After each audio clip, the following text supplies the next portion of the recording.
다 함께 기도함으로써 하나님께 예배드리겠습니다. 내가 주님을 기다린다. 내 영혼이 주님을 기다리며 내가 주님의 말씀만을 바란다. 내 영혼이 주님을 기다림이 파수꾼이 아침을 기다림보다 더 간절하다. 진실로 파수꾼이 아침을 기다림보다 더 간절하다.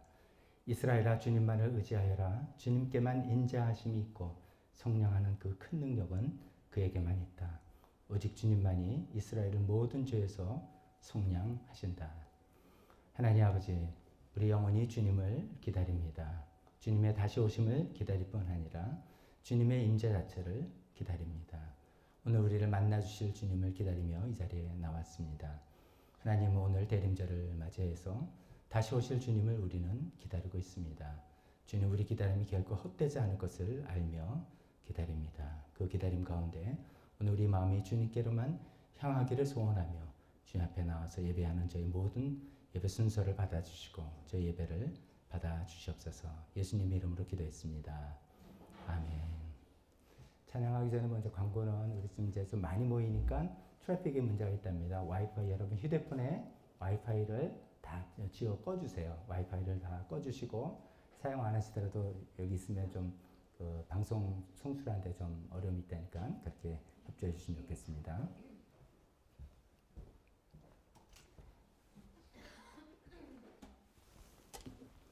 우리 다 같이 일어서서 하나님께 찬양하겠습니다.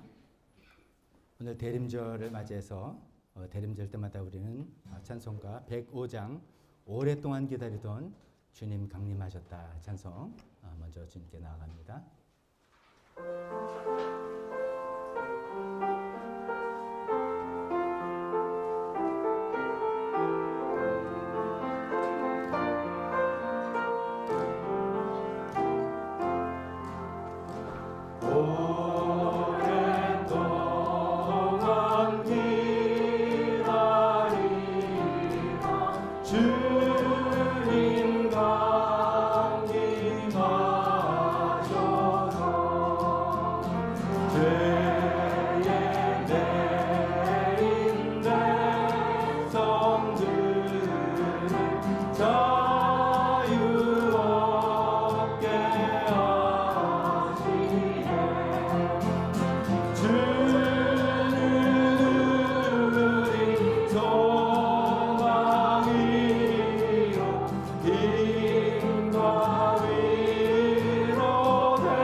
또 대리절 예수님 다시 오심을 기대하면서 그날에 우리 지금 눈물골짜기 지나가지만 그날에는 꽃들도 구름도 바람도 넓은 바다도 주님을 다 찬양할 것을 우리가 또 기대해 봅니다.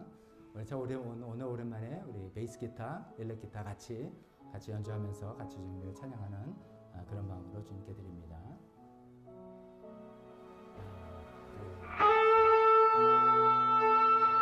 다시 같이 맞춰서 하나, 둘, 셋, 넷.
예수를 하늘을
멋진 날을 우리 기다리며 바라보는 그 사이에는, 그 와중에는 우리 인생에 굴곡도 많고 어려움도 많고 슬픔도 많고 기쁨도 많지만 모든 것을 아시는 주님, 주님이 다 모든 것을 아시고 주관하고 인도하신다. 주님은 어떠신 분입니까?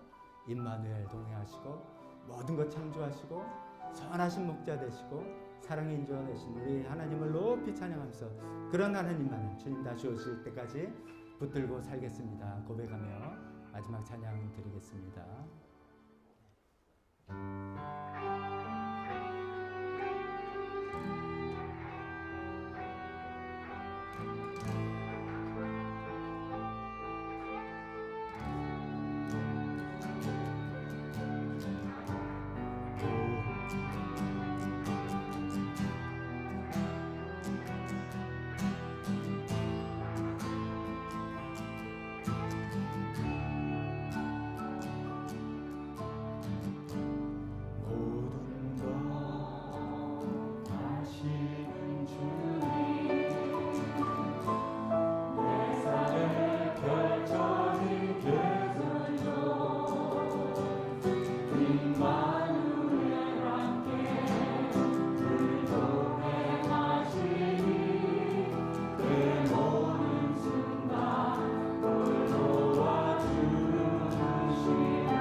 다시 한번 고백합시다. 모든 것 아시는 주님, 모든 것 아시는 주님,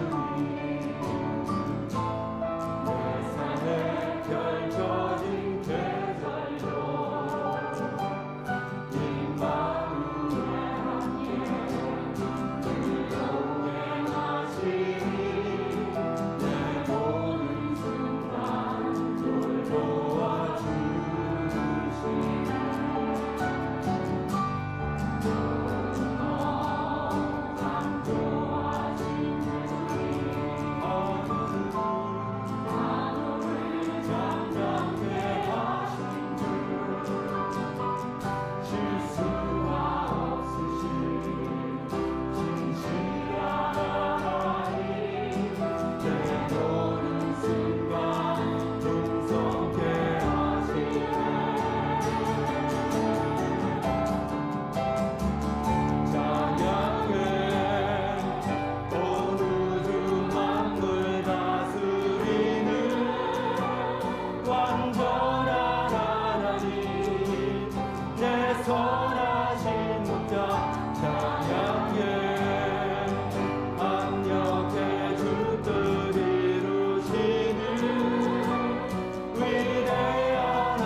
오랜만에 이제 악기들이 들어오니까 뭐 모르신 분은 모르시지만 아시는 분은 좀 오늘 좀 조금 더 안 맞는다 이렇게 생각하셨을 수도 있습니다. 자, 오늘 대림절을 맞이해서 또 이렇게 다 교회 나오셔서 하나님께 예배드려 오신 모든 분들 주님의 이름으로 환영합니다. 그리고 댁에서 온라인 예배 드리는 분들도 주님의 이름으로 환영합니다. 교회 소식 주보를 통해서 함께 나눠보도록 하겠습니다. 오늘이 이제 교회력이죠. 참 우리가 피부에 와닿지는 잘 않습니다. 우리는 태양력에 너무 기준해서 삶을 살아가기 때문에 그렇지만 오히려 그렇기 때문에 교회력이라는 것을 지키면서 우리의 신앙의 중심은 예수님이 중심이다. 그래서 오랫동안 예수님 오실 것을 메시아 오실 걸 기다렸고 그 다음에 이제 앞으로 오실 예수님을 기다린다라는 그런 의미로서 올해 이제 2022년도 교회력 시작인 대림절입니다. 이날부터 시작해서 예수님 교회로 시작해서 한 해를 또 우리가 다 잘 주님 중심으로 살아가는 시간들 되었으면 좋겠습니다. 오늘은 감사빵이 있습니다. 곽도원 형제님 가정에서 지난 주에 장례 예배를 은혜스럽게 잘 마치고 또 기도해 주신 교회 성도님께 감사하다는 마음으로 감사빵을 제공하니까 또 우리 커피랑 같이 곁들이면서 대화 나누시고 하시면 더 좋겠습니다. 특별 기도 제목에 계속해서 항상 있는 우리 고현재 자매님의 아버님 항암 치료를 위해서 또 윤정민 자매의 동생 앞으로 12월에 있을 재수술과 그 이후에 모든 것들 출산을 기다리고 있는 두 분을 위해서 또 대학 입시 이제 또 계속해서 준비하고 있는 제 자녀들 위해서 계속 기도해 주시기 바랍니다. 네팔과 나라 북한도 같은 제목들입니다. 또 특히 대선을 앞두고 좀 하나님께서 올바른 일꾼들을 지도자를 잘 선출할 수 있도록 기도해 주시기 바랍니다. 광고를 한 번 더 드립니다. 이제 아까 광고 드린 다음에 오신 분들도 많기 때문에 휴대폰에서 와이파이는 지금 다 좀 꺼주셔야지 방송 송출에 아무 지장이 없다니까 와이파이는 다 꺼주시기 부탁드립니다. 이 시간에 대표 기도와 헌금 시간으로 이어지겠습니다.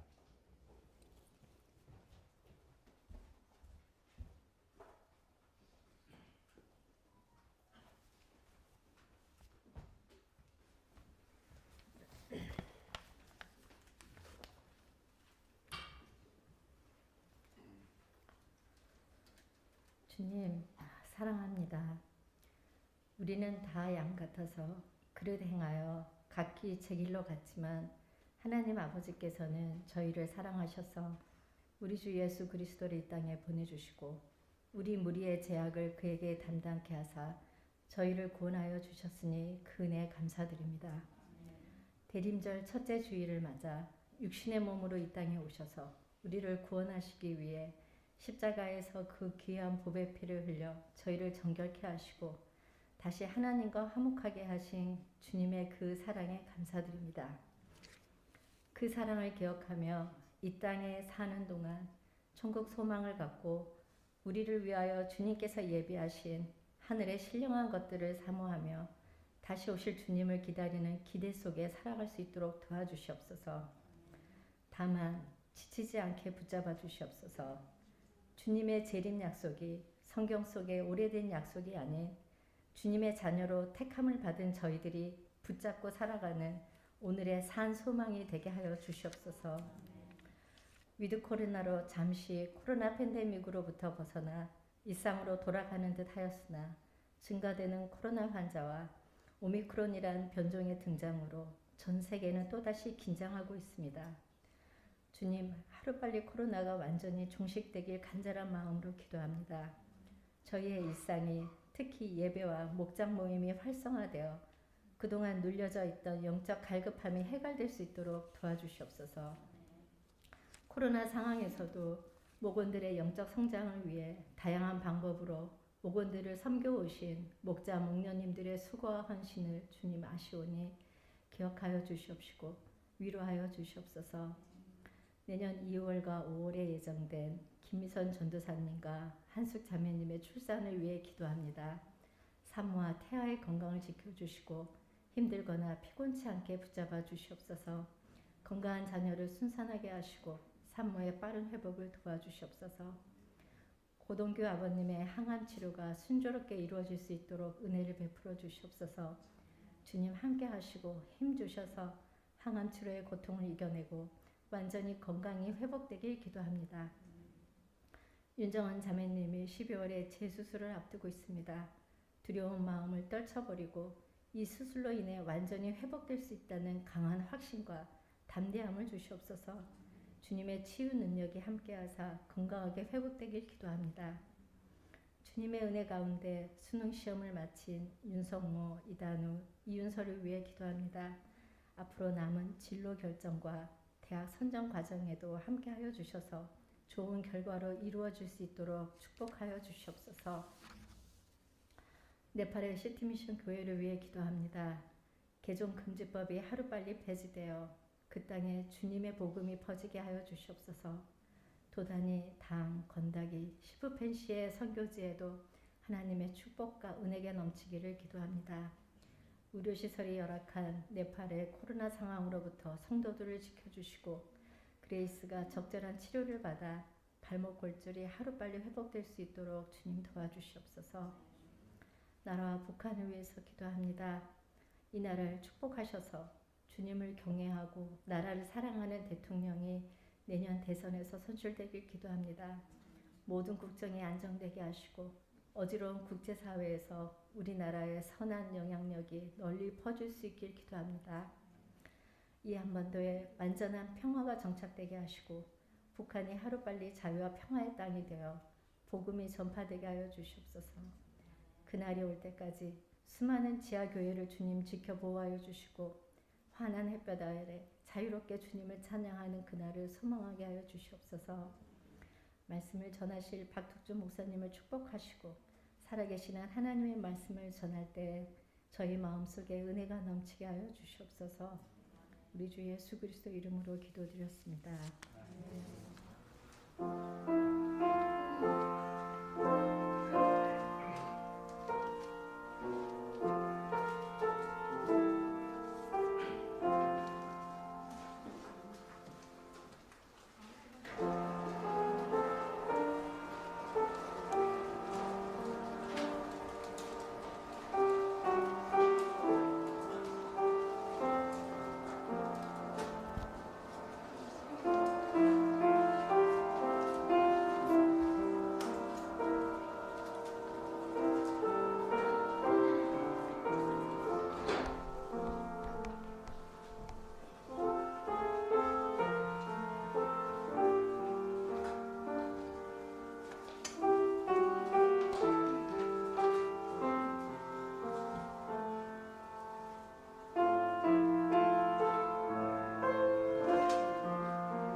기도하겠습니다. 하나님 아버지, 오늘 저희가 주님께 정성을 모아서 물질을 드립니다. 우리의 땀과 우리의 수고가 담긴 우리 수와 선물을 주님께 드립니다. 동시에 하나님께서 우리에게 이런 기회를 주셨고 이런 축복을 주셨다는 것을 고백하며 드립니다. 또한 하나님, 우리 삶이 주님께 온전히 사로잡혀 있음을 주님께 온전히 맡기는 심정으로 드립니다. 이런 물질 받아주시고 하나님 나라를 아름답게 사용하여 주시옵소서. 예수님 이름으로 기도했습니다. 아멘.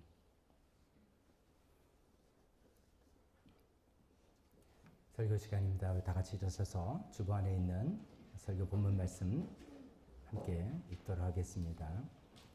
오늘 본문은 누가복음 1장 26절서부터 끝이지만 발췌한 본문 그 부분만 같이 읽도록 하겠습니다. 같이 읽겠습니다. 시작. 천사가 마리아에게 말하였다. 두려워하지 말아라 마리아야. 그대는 하나님의 은혜를 입었다. 보아라, 그대가 잉태하여 아들을 낳을 터이니 그의 이름을 예수라고 하여라. 마리아가 말하였다. 보십시오, 나는 주님의 여종입니다. 당신의 말씀대로 나에게 이루어지기를 바랍니다. 보십시오, 그대의 인사말이 내 귀에 들어왔을 때 내 태중의 아이가 기뻐서 뛰놀았습니다. 주님께서 하신 말씀이 이루어질 줄을 믿는 여자는 행복합니다. 아멘. 잠깐 기도하겠습니다. 하나님 아버지, 구약 성도들은 오랫동안 예수님의 오심을, 메시아가 오심을 기다렸습니다. 그 오랜 기다림 끝에 예수님께서 오셨고 우리는 이제 다시 오실 예수님을 기다리고 있습니다. 2000년이나 넘었습니다만 주님의 약속은 절대로 변치 않고 쇠하지 않습니다. 예수님 다시 오셔서 하나님께서 약속하셨던 그 아름다운 것들을 완전히 회복할 그날을 기다립니다. 하나님, 우리는 어떤 마음으로 어떤 자세로 이 기다림을 이어가야 될지 오늘 설교를 통해서 생각해 보라 할 때 성령님께서 우리 마음을 강하게 붙잡아 주셔서 주님을 다시 오심을 소망으로 기다리는 저희 모두가 되게 도와주시옵소서. 예수님의 이름으로 기도했습니다. 아멘. 자리에 앉으시기 바랍니다.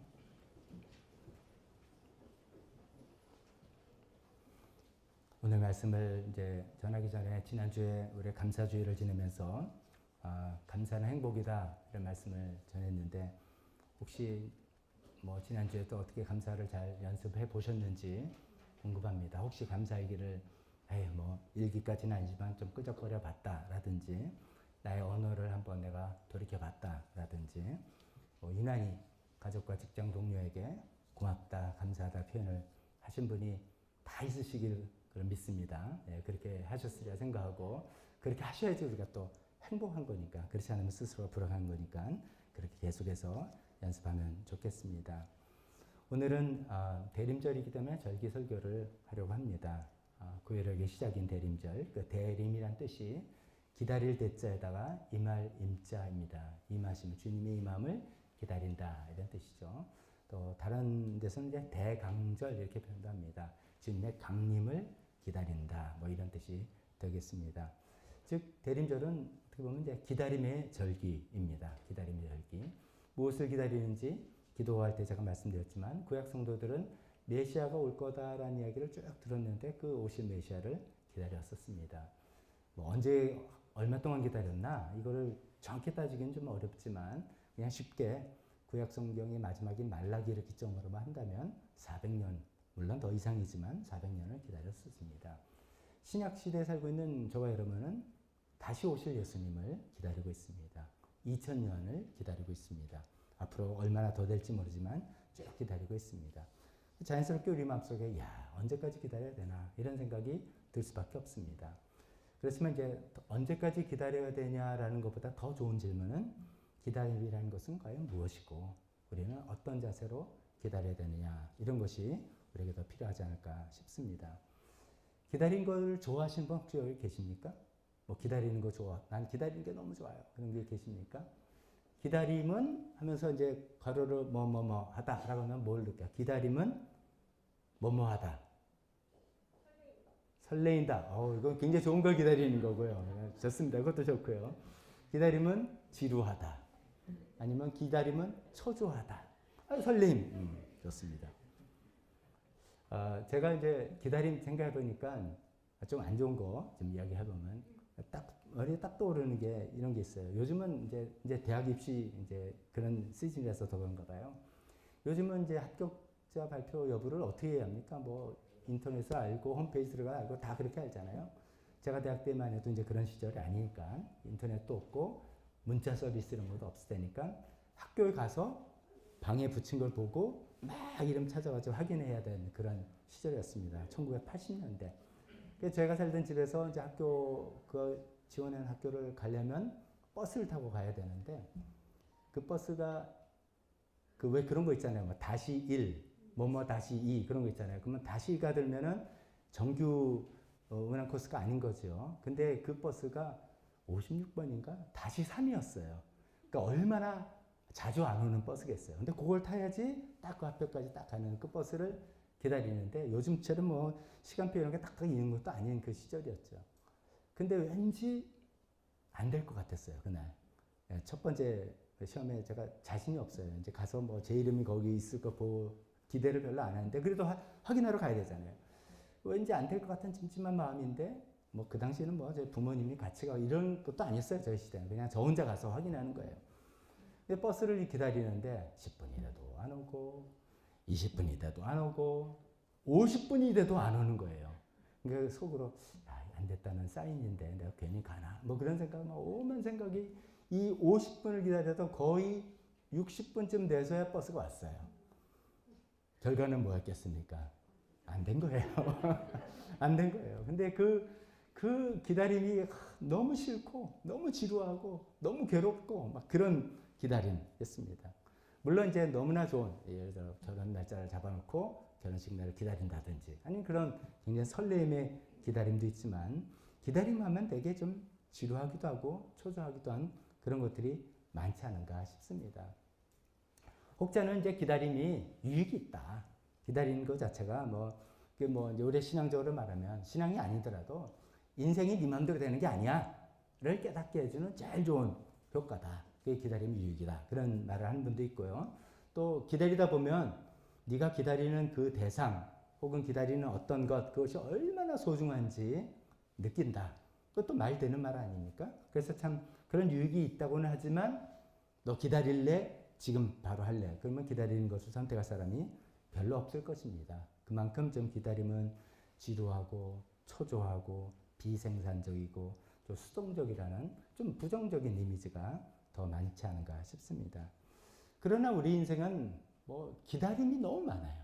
지금 우리가 예수님을 기다리는 것도 그렇고 우리 인생에서도 많은 기다림이 있습니다. 병원 검사를 하고 결과를 기다리고 있고 시험 결과를 기다리고 있고 뭘 기다리고 다 기다리는 거를 빼놓고는 살아갈 수 없는 우리 인생이기 때문에 기다림은 특히 우리 신앙인으로서 어떤 자세로 기다려야 될지 이런 것을 한번 이참에 생각해 보려고 합니다. 저는 오늘 설교를 여러분 잘 아시는 헨리 나우엔이라는 분의 그 글을 많이 참조했습니다. 기다림의 영성. 그래서 설교 제목도 아예 그렇게 잡았습니다. 그 책의 뼈대를 가지고 함께 말씀을 나눠보려고 합니다. 오늘 본문이 이제 누가복음 1장입니다. 누가복음은 복음서 중에서 저는 참 좋아합니다. 왜냐면 이야기가 많아요. 스토리가 많아요. 근데 특히 아름다운 이야기들이 참 많습니다. 누가복음 1장을 쫙 펴서 이제 이게 예수님이 관한 이야기지? 라고 생각하면서 읽다 보면 사람들 이야기가 나오는데 이제 사람들이 다 기다리는 사람들이에요. 침례 요한의 부모가 된 사가랴와 엘리사벳의 기다림. 자기 아들을 오랫동안 아기가 낳기를 기다렸다가 또 기적적으로 임신해서 그 아기를 낳기를 기다리는 사람이죠. 마리아 천사의 고지를 듣고 자식을 낳기를 기다리는 마리아가 있고 또 이스라엘의 위로를 하나님께서 이스라엘을 위로해 줄 것을 그 뭔지 모르지만 기다리고 있었던 그 성전에서 늘 기도했던 시므온의 이야기가 나오고 같은 이유로 성전에서 그냥 쭉 지냈던 안나 이야기가 나오는 그런 기다리는 사람들 이야기가 누가복음 1장에 쭉 나옵니다. 그런 이제 많은 사람들 이야기 중에 너무 많으니까 마리아에게 집중을 해서 마리아에만 제한을 해서 오늘 말씀을 좀 전하려고 합니다. 이런 이야기를 듣는 것은 이런 효과가 있는 것 같아요. 어떤 기다림의 원칙 1, 2 이렇게도 되지만 그것을 설령 잊어버린다 하더라도 그 사람의 이야기가 내 마음에 담으면서 쉽게 기억도 되고 또 나 자신의 어떤 상상력을 동원해서 내 입장에 맞춰서 적용을 해볼 수도 있을 거라는 생각에 이런 이야기로 마리아의 이야기로 우리가 어떤 기다림의 영성을 가져야 될지 말씀을 전하려고 합니다. 첫 번째로는 이 기다림이 약속을 가진 기다림이다. 약속을 가진 기다림이다. 이런 것입니다. 우리가 마리아의 이야기를 잘 압니다. 당시 예수님이 태어났을 당시에는 여성의 결혼 정년기가 10대 중반이었다. 아예 초반까지 잡는 사람들 많습니다. 그러니까 12세, 13세, 15세 넘지 않았을 것이다 생각을 하는 그런 시대입니다. 그러니까 마리아가 10대 초반에 이제 정혼을 했습니다. 결혼식까지 완전히 부부는 아니지만 결혼하기로 정혼한 요셉과 정혼하고 결혼식을 기다리고 준비하는 그 마리아에게 놀라운 일이 생겼습니다. 천사가 그에게 나타나서 네가 아기를 갖게 될 것이다. 임신하게 될 것이다. 그런 놀라운 말을 했습니다. 마리아는 상상할 수 없습니다. 그 당 유대 관습상 결혼식 전까지 잠자리를 하는 것은 큰 불경이고 절대 그러지 하지 않기 때문에 내가 남자를 알지 못하는데 남자와 관계를 하지 않는데 어떻게 아기를 낳게 됩니까? 라고 했는데 거기서 덧붙여서 네가 낳을 아기는 온 이스라엘이 기다려왔던 하나님의 아들이다. 여기까지 놀라운 이야기를 듣게 됩니다.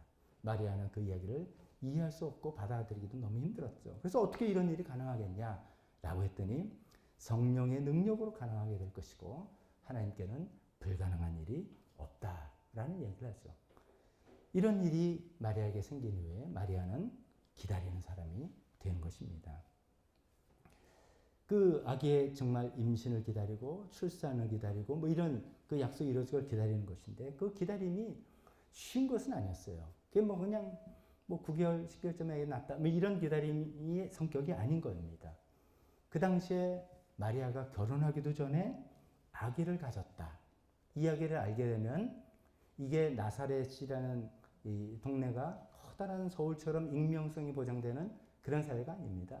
나사렛은 굉장히 작은 그런 동네였습니다. 소문이 금방 나는 겁니다. 그러면 소문이 나는 것 정도가 아니고 그거는 수치와 수많은 오해. 남자가 누구야?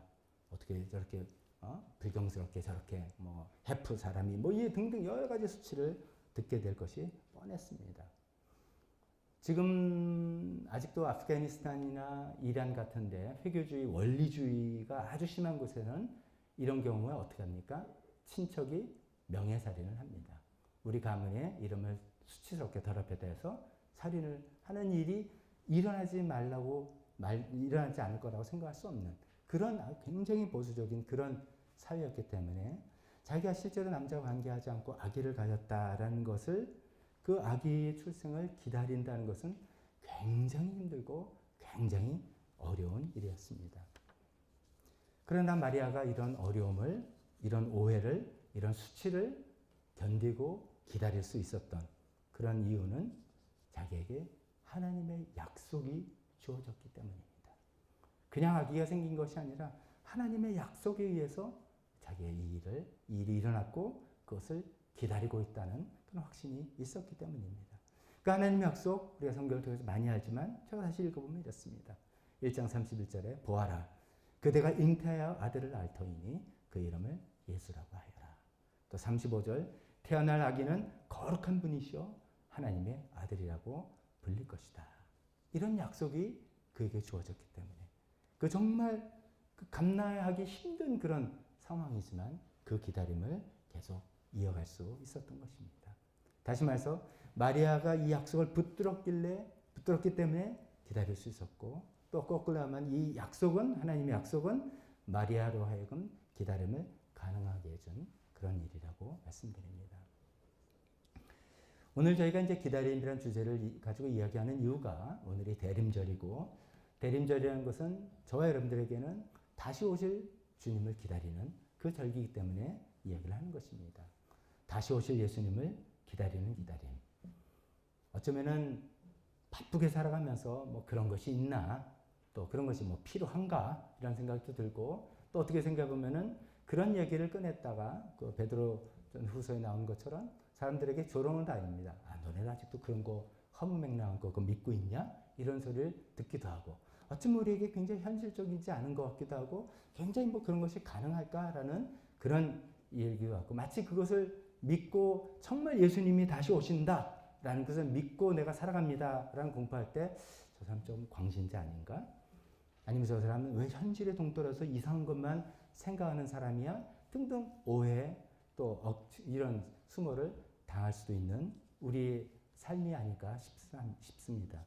그런 우리에게도 우리가 이 기다림을 예수님께서 다시 오실 기다림을 이어나갈 수 있는 것은 이것이 우리의 그냥 바람이 아니라 하나님의 약속이고 예수님께서 하신 약속이기 때문입니다.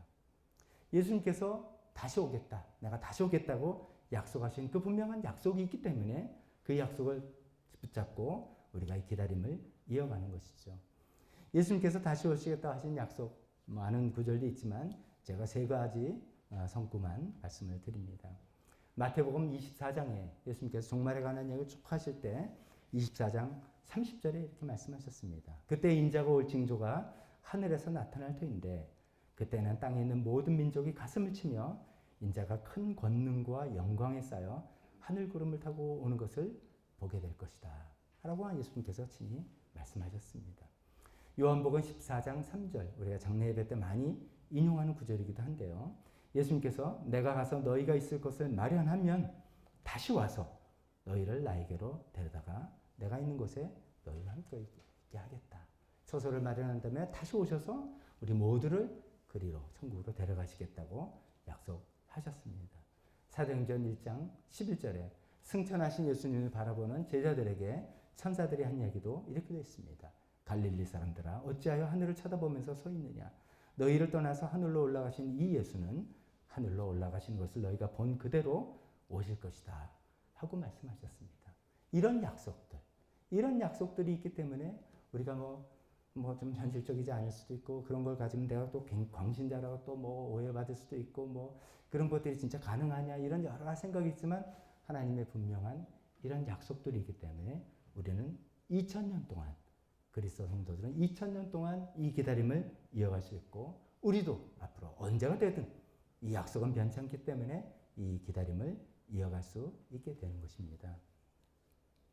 이것이 예수님 다시 오심에 대한 것도 이제 분명한 약속이기 때문에 우리가 기다린다라고 이제 말씀을 드렸다면 우리가 개인적으로 기다리는 기다림도 비슷하지 않을까 싶습니다. 여러분 제가 질문 한번 해볼까요? 여러분 우리가 제일 기다리는 게 뭡니까? 지금 제일 기다리는 게 아마 이제 개인적인 것도 있어도 코로나 소리 좀 없어졌으면 좋겠습니다. 그거 기다리는 거 아닙니까? 더 이상 코로나 진짜 오늘 기도하신 것처럼 뭐 이제 좀 위드 코로나서 좀 더 회복되나 했더니 또 확진자가 뭐 4,000명이 되느니 뭐 잘못하면 뭐 이렇게 숫자가 커지느니 또 뭐 오미크론이라 뭐 이상한 이름의 또 변이가 정말 지긋지긋한 코로나부터 우리가 완전히 해방되는 날 우리 기다리고 있지 않습니까? 또 물론 개인적으로도 기다리는 여러 가지가 있을 것입니다. 그럼 이런 거에도 무슨 약속이 있냐? 뭐 이런 생각이 듭니다. 이 마리아 그 약속 붙들 기다렸고 예수님 재림도 약속하셨으니까 그 붙들 기다린다는데 이런 것도 있습니까? 그러니까 어떤 경우에는 이렇게 구체적인 약속이 있어서 그 약속을 붙들고 기다리는 경우도 있지만 또 어떤 경우는 일반적인 하나님의 뜻을 약속으로 붙들고 기다리는 경우도 있습니다. 예를 들면 이런 겁니다. 이런 상황일 때 지난주에 우리가 감사하면서 감사에 관한 말씀드리면서 전했던 시편 136편 그냥 계속해서 후렴처럼 나오는 게 하나님은 선하시고 그 인자하심이 영원하다. 이 약속입니다. 하나님 지금 상황이 이렇게 피폐하고 저희가 답답하고 뭐 피해를 당하고 고통을 당하는데도 이게 하나님 뭐합니까? 하나님 뜻이 뭡니까? 그러면 하나님께서 말씀을 통해 우리에게 하신 말씀은 하나님은 선하시고 그 인자하심이 영원하다. 그냥 이 말씀을 붙드는 거죠. 이 말씀을 붙든다면 우리는 기다려 나갈 수 있다는 것입니다. 또 한 가지 예레미야 애가는 유다 왕국이 다 멸망하고 성전까지 다 파괴된 정말 슬픔 중에 슬픔 가운데 애가 슬픔의 노래잖아요. 근데 그 슬픔의 그 사이에 바짝 소망의 이야기를 하는 것이 애가 3장 33절에 우리를 괴롭히거나 근심하게 하는 것은 그분의 본심이 아니다. 하나님의 본심이 아니기 때문에 이런 고통과 어려움이 순간적으로는 있을 수 있지만 이것을 끝내는 극복하고 이것이 사라질 그날이 분명히 온다. 분명히 온다. 이것이 하나님의 본심이다. 이런 말씀들을 우리가 붙들고 우리 기다림을 이어갈 수 있게 될 것입니다. 코로나가 없어지는 것뿐만 아니라 여러분들이 개인적으로 기다리는 모든 기다림도 다 그렇습니다. 하나님 말씀 붙들고 그 말씀에 근거해서 우리가 기다림을 이어갈 수 있게 될 것입니다. 그러면 또 이런 생각이 들 겁니다. 아니 그러면 지금 내가 처한 상황에 주신 말씀이 뭐죠?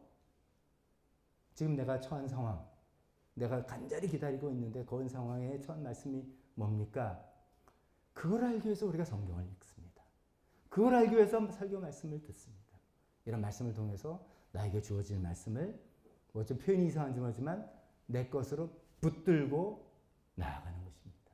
하나님 말씀이 많이 우리에게 쏟아지는데 저것이 나를 향한 주님의 말씀이다 라고 내가 딱 붙들고 나갈 때 그것이 나에게 준 약속이 되고 그 약속이 나에게 힘을 줘서 이 기다림을 이어나갈 수 있게 될 것입니다. 이 약속을 붙들고 우리가 나간다면 우리의 기다림은 더 이상 소극적인 기다림이 아닙니다.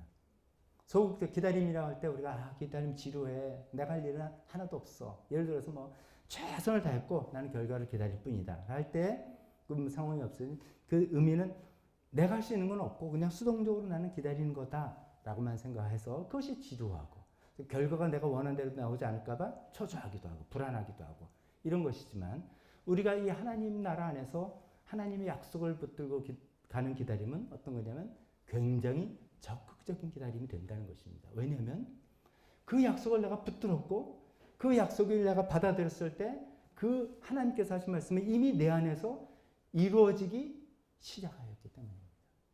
하나님께서 그 약속을 주셨을 때 그 약속이 내 안에서 이미 싹트기 시작한 것입니다. 그러면서 우리는 기다리면서 가만히 있는 게 아니라 이 싹트기 시작한 이미 시작한 이 하나님의 약속이 어떻게 자라는지 이걸 관찰하고 보는 것이 우리의 기다림이죠. 그러니까 굉장히 적극적인 기다림이 될 수 있습니다.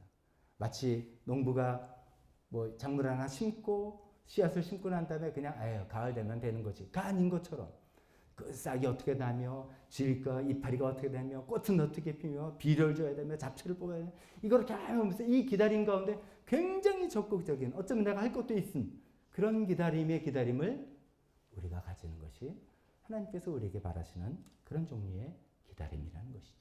그것이 바로 약속을 가진 기다림의 성격인 것입니다. 굉장히 적극적인 그런 기다림으로 여러분들 개인적인 기다림을 기다리시고 주님께서 다시 오심을 기다려 나가시는 주님께서 다시 오실 어떤 때가 됐나?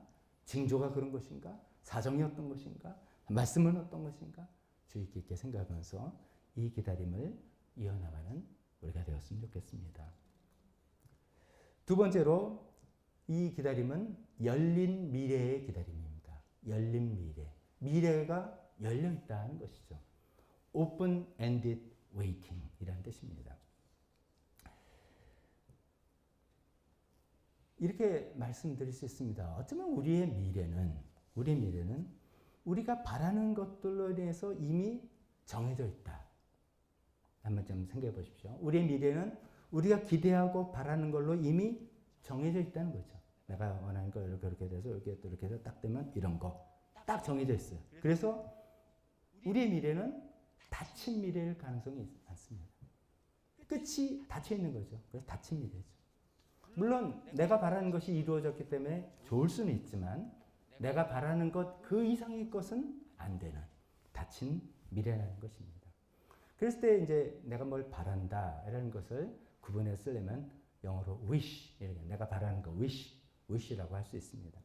되게 우리가 바라는 wish 이런 것들은 구체적인 것들입니다. 학교 대학에 들어가고 직장이 되고 결혼되고 아기를 낳고 뭐가 잘 되고 승진이 되고 뭐 이런 것들이죠. 그래서 이런 것이 되면 내가 꿈꾸는 내가 만들고 싶어하는 그런 어떤 미래를 이루어 나갈 것이다 라는 생각을 하고 있죠.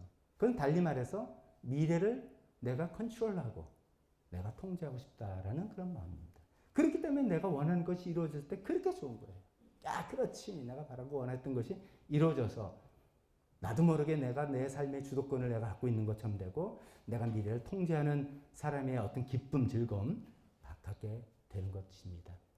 반대로 그렇기 때문에 기다림이 불안하고 초조한 것이죠. 내가 바라는 것이 되지 않을 때 그냥 됐다 안 됐다가 아니라 삶의 통제권이 날아가는 것 같고 내가 그리는 미래가 깨지는 것 같은 그런 두려움 때문에 우리는 본능적으로 기다림을 좋아하지 않는 그런 것이 아닐까 싶습니다.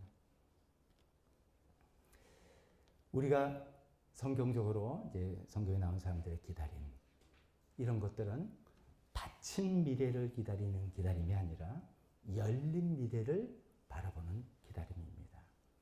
무슨 말이냐면 내 삶의 통제권을 내가 움켜쥐고 내가 바라고 그것을 기다리면서 성취하는 그런 패턴이 아니라 내 삶의 통제권을 누구에게?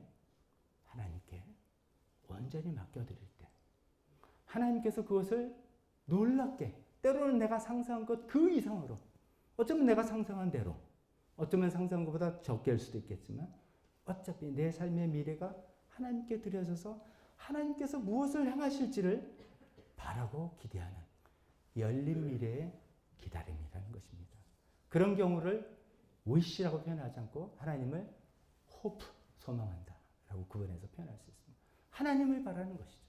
그래서 성경에 보면 때로는 너는 하나님을 바라라 라고 할 때 hope for God 하고 할 때 그 하나님이 그 하나님께 나의 미래를 다 맡겨드릴 때 하나님께서 나의 미래를 어떻게 열어나가실지 하나님 마음이죠. 대부분은 나의 상상 그 이상입니다. 대부분 나의 능력 그 이상입니다. 대부분 내가 바라는 것 그 이상의 것을, 좋은 것을 주시는 그 하나님을 바라는 그런 기다림, 바라고 그 기다리는 그런 기다림을 우리가 가져보면 좋지 않겠다 싶습니다. 그래서 진정한 기다림은 나의 소원이 이루어지기를 기다리는 게 아니라, 나의 wish가 이루어지기를 기다리는 것이 아니라, 그런 걸 내려놓고 하나님이 주시는 것을 소망하는, 하나님이 주시는 것을 hope하는 그런 기다림이 진정한 기다림이지 않는가, 이렇게 말씀드리고 싶습니다. 그런 의미에서 마리아의 반응이 그런 소망을 이야기한 것입니다. 마리아의 반응이 너무나 유명한 구절 아닙니까? 38절에 다 이야기를 듣고, 말도 안 되는 이야기를 듣고, 38절에 마리아의 반응은 나는 주님의 여종입니다. 당신의 말씀대로 나에게 이루어지길 바랍니다.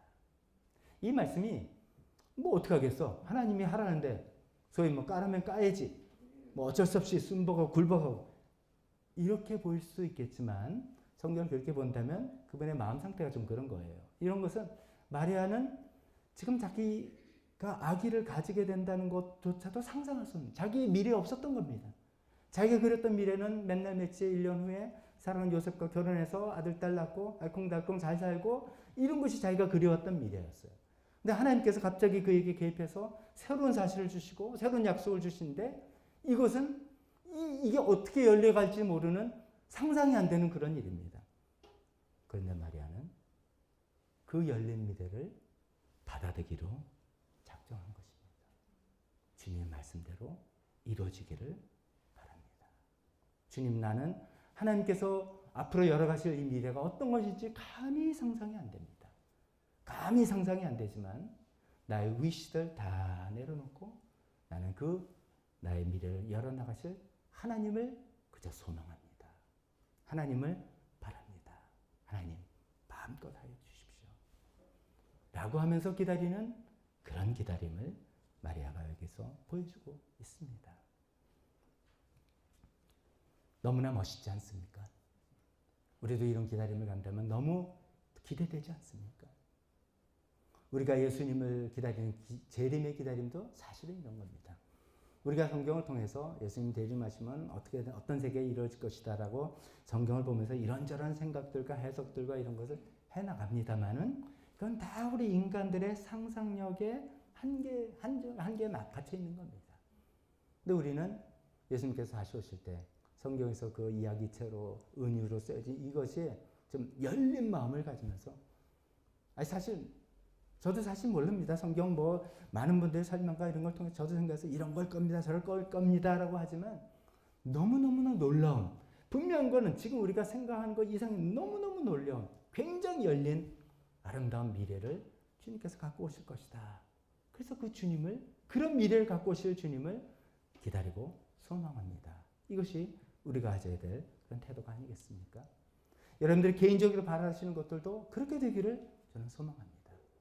다시 말씀드리면 나의 wish가, 내가 바라는 것이 이루어지기를 기다리는 것 물론 있습니다. 그렇게 하죠. 구체적인 기도, 응답 기다리는 거죠. 그런 것도 있지만 어쩌면 때로는 차원을 좀 뛰어넘어서 나의 앞날을 완전히 주님께 맡깁니다. 하나님께서 나의 앞날을, 하나님께서 나의 미래를 어떻게 열어가실지 저는 모르지만 나는 주님의 종이니 하나님 말씀대로 이루어 주십시오 라고 맡기면서 기다리는 그 기다림이 있다면 우리 상상, 우리 앞날은 얼마나 놀랍게 펼쳐지겠습니까? 이것이 제가 허튼 이야기가 아니라, 때로는 우리 삶을 지금 이 점에서 도와서 거꾸로 돌이켜보면 그렇게 느낄 때가 많습니다. 20년 전의 나의 모습 생각해보면 20년 전에 내가 20년 후에 어떻게 지금 이렇게 될 것이라고, 물론 뭐 계획을 잘 세우시고 투철하게 노력해서 그렇지 내가 20년 전에 그렸던 빠른 모습이야, 그런 분들도 있겠지만, 많은 분들은 20년 전에 나는 상상하지도 못했던 그런 놀라운 풍성한 이 축복을 내가 누리고 있는 거야. 그런 분들 많지 않겠습니까? 그런 분들 많지 않습니까? 저는 그렇습니다. 그것이 우리 미래를 하나님께 맡겨드리고 내가 바라는 것을 바라고 기다리는 것만이 아니라 하나님을 기다렸더니, 하나님을 소망했더니 하나님께서 열어주시는 멋진 미래라는 것이죠. 마리아가 여기 뭐 희한한 방법이지만 아이를 하나 낳고 훌륭한 자식을 두었고 이 정도가 아니라 마리아의 인생은 너무너무 놀라운 사람. 물론 우리는 천주교와 입장이 달라서 천주교에서는 마리아를 뭐 이제 하나님의 어머니 이렇게 표현하죠. 그래서 성당 앞에다 마리아를 통해서 뭐 중개자가 하나 더 있죠. 마리아가 중개자가 돼서 또 하나님께 나간다 하지만 우리는 그것은 성경적이지는 않다라고 생각하지만 너무너무나 훌륭하고 아름다운 그런 믿음의 모습을 보게 되는 건 아닙니까? 하나님의 약속을 받아들이고 열린 미래로 하나님을 기다리는 우리 모두에게 그런 놀라운 축복이 있기를 주님의 이름으로 소망합니다.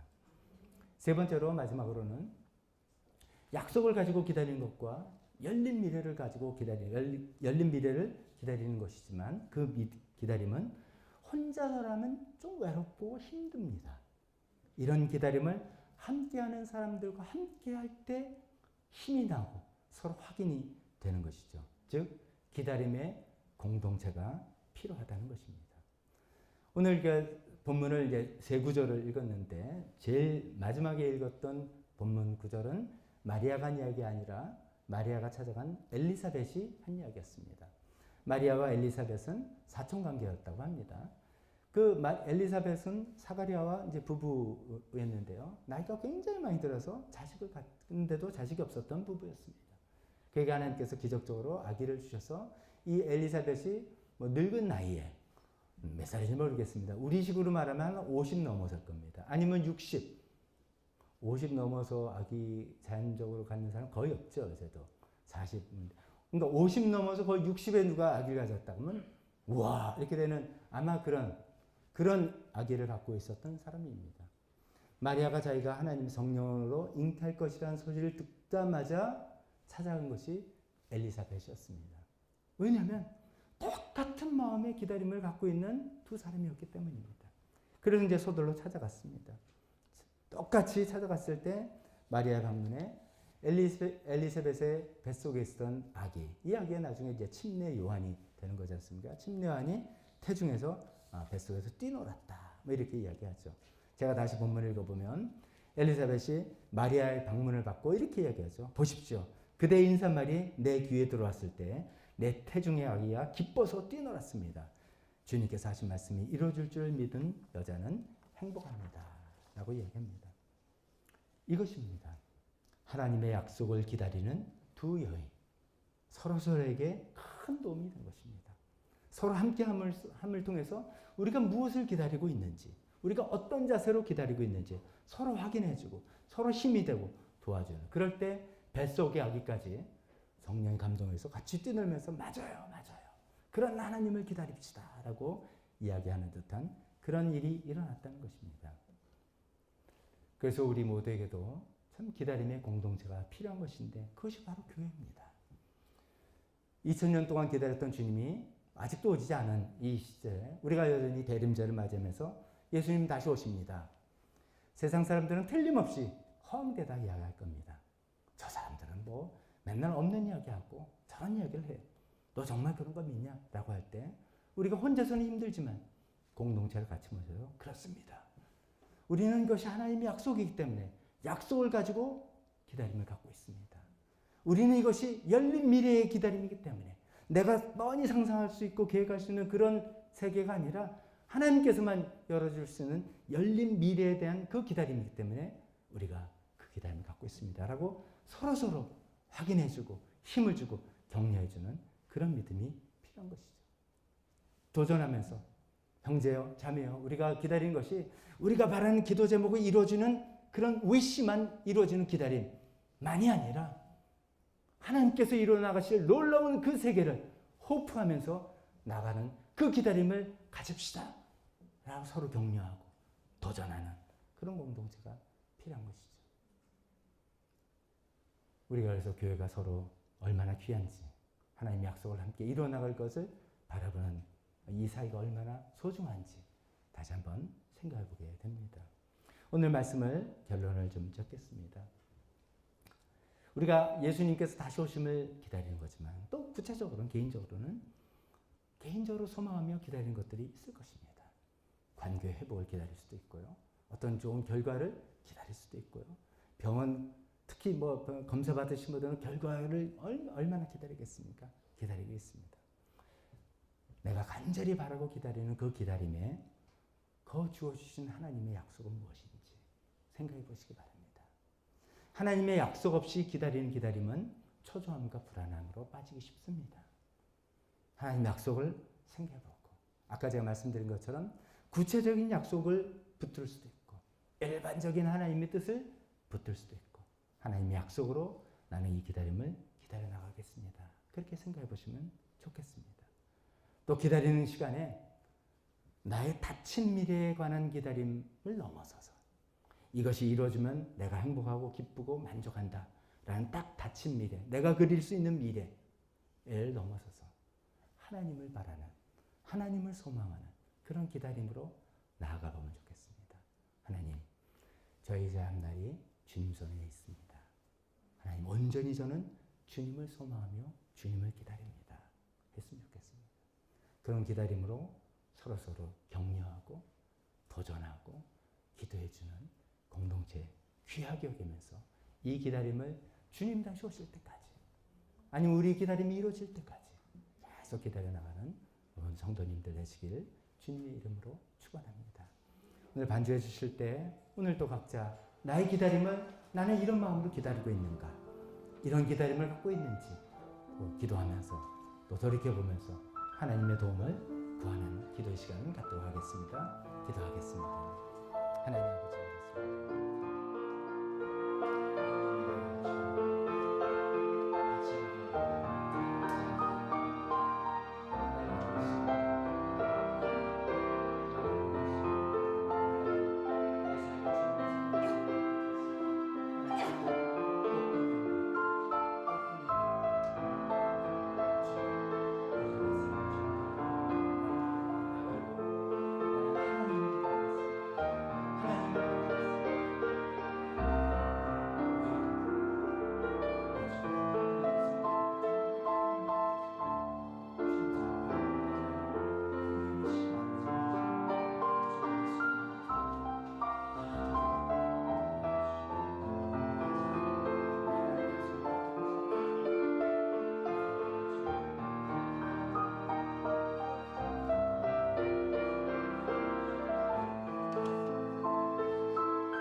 저희는 여전히 예수님께서 다시 오실 날을 기다립니다.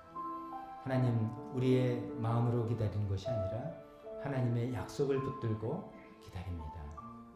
하나님, 우리의 일상생활인가 주님과 다시 오심을 기다림에 있어서 하나님, 우린 열린 미래에 관한 마음을 가지고 기다립니다. 내가 바라고 소원하는 것이 내가 기다리는 것이 이루어지면 내가 만족하고 행복하는 그런 닫힌 미래를 그리면서 기다리는 것이 아니라 내 삶을 온전히 주님께 맡겨드릴 때 하나님께서 펼쳐나가실 놀라운 열린 앞날, 열린 세계를 기다리며 우리는 하나님을 기다립니다. 하나님을 바랍니다. 하나님을 소망합니다.